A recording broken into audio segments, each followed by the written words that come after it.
Okay, in this video we're going to talk about how we're going to approach partial differential equations, and it's actually going to be a method we've seen before, which is separation of variables. So let's just talk for a second about what would a partial differential equation look like. So I have written down here an equation that's linear. It only has derivatives added up multiplied by constants. It's second order. The only derivatives that appear are first or second derivatives.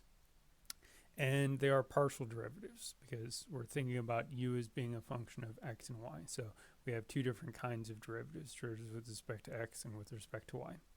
So in order to try and solve this, we first need to make our lives a little bit easier, because right now this is a differential equation with three different variables. We have u and x and y.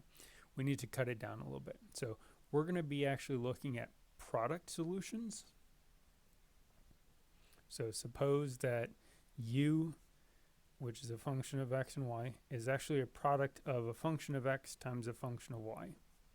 And I'm going to use kind of an annoying notation because it's going to be easier for us in the long run. So my function of x, I'm going to call it capital X, and so I put bars on it so it looks different than my lowercase x, and my capital Y, I put bars on it, and so it doesn't look like my little y. But we are going to use capital X as the name of the function. So you could use f of x and g of y. Instead, we're using capital X of x and capital Y of y. Okay, so if I have this, then I'm just going to start with just one of these derivatives. If I needed to take the derivative of u with respect to x, this would be the derivative with respect to x of capital X times capital Y. But capital Y doesn't depend on x. The derivative of this derivative of constant is just going to hang around. Derivative of capital X would be x prime. And so the derivative of xy is going to be x prime y when we take a derivative with respect to x. And the same way I can look at any one of these partials in my equation up above. And something to note, when I take a derivative with respect to x, the x part is going to have a derivative taken. The y part just hangs out. It's going to be completely unchanged, and vice versa. If I had taken partial with respect to y, we get a y prime, the x would be left alone. So that tells us what this one is going to be. It's going to be capital X and capital Y prime. The original u is capital X times capital Y. Second derivative with respect to y would be just taking two derivatives of the y. So capital X, capital Y double prime. This one we're going to end up differentiating both the x and the y. And this one we're going to end up differentiating the x twice. Okay, so if I do that, then my whole differential equation should only have capital X's and capital Y's, both of which are functions of little x and little y. So essentially we can think about everything now as little x's and little y's. And what that means is that we can use our same method we've used before, separation of variables, where we want to try and rewrite it so that we have a function of x on one side and a function of y on the other side. So let's just look at a particular example. Consider the function second derivative of u with respect to x is equal to 4 times the derivative of u with respect to y. Okay, I'm going to try and use the method of separation of variables. So I will write this as capital X double prime times capital Y equals 4 capital X times capital Y prime. So separation of variables was our method from way back when we had like x's and t's. We want the x on one side, the t's on the other side, or x's and y's on opposite sides, and then we integrate both sides. So let's try something like that. So let's see. I can either divide both sides by x, or I can divide both sides by x double prime. So I want all the x's on the same side.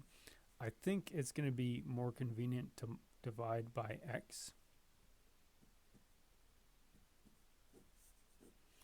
This is a decision that we can make. It is going to be important later on that we keep our biggest derivatives in the numerator.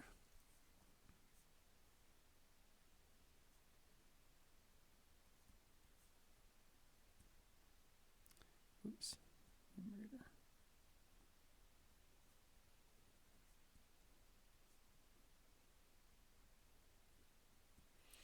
Okay, so anyway, we should be able to cancel an x and cancel y, and we get x double prime over x is equal to 4 y prime over y. And it's up to you if you want to leave the 4 there, or divide both sides by 4. It should be fine either way. I think actually I'm thinking one step ahead, and we might want to move the 4. Okay, anyway, so we have now a function of x on one side equals a function of y on this side. Instead of integrating both sides, since I don't know how to integrate x double prime over x, we're going to just think about this in terms of like Calc 3 stuff. If this is a function of x and it's equal to a function of y, then they both have to be a constant. So they're both equal to c. I'm not going to write c though, because of reasons. I'm going to write the constant as negative lambda. Okay, so this turns into two equations. X double prime over 4x is equal to minus lambda, and y prime over y is equal to minus lambda. And then we can multiply both sides by the denominator.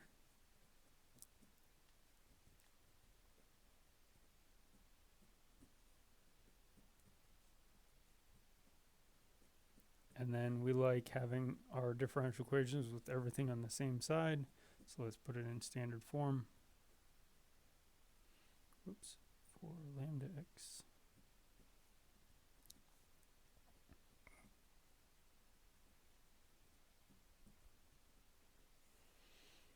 Okay, which, if you stare at these two, look remarkably like, especially this one, the Sturm-Liouville problem we talked about in the previous section. So in order to solve this, we're going to have to look at 3 cases of lambda. Is lambda 0? Is lambda positive? Is lambda negative?